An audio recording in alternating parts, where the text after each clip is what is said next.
അതെ, നമ്മൾ സംസാരിക്കാൻ പോകുന്നത് പോക്കിരിയെ പറ്റിയിട്ടാണ്. തമിഴിലെ പോക്കിരി അല്ല, 2006 മഹേഷ് ബാബു നായകനായി റിലീസ് ചെയ്ത പുരി ജഗന്നാഥ് സംവിധാനം ചെയ്ത പോക്കിരി.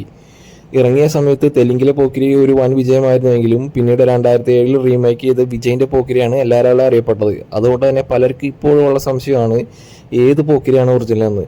പലരും വിശ്വസിക്കുന്നത് വിജയിന്റെ പോക്കിരി തന്നെയാണ് ഒറിജിനൽ എന്നാണ്. എന്നാൽ അങ്ങനെ സംശയമുള്ളവർക്ക് ഈ വീഡിയോ കണ്ട കാര്യം മനസ്സിലാവാവുന്നതേ ഉള്ളൂ.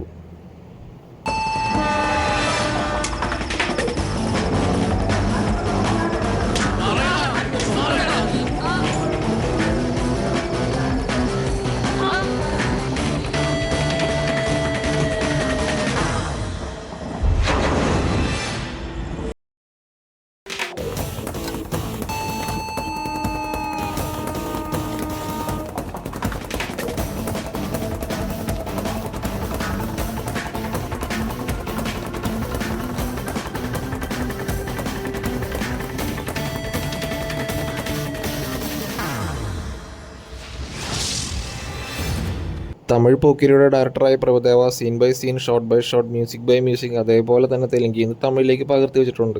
പക്ഷേ അത് നല്ല വൃത്തിക്കാണ് ചെയ്തിരിക്കുന്നത്. അതുകൊണ്ട് തന്നെ സിനിമയും നല്ലതാണ്.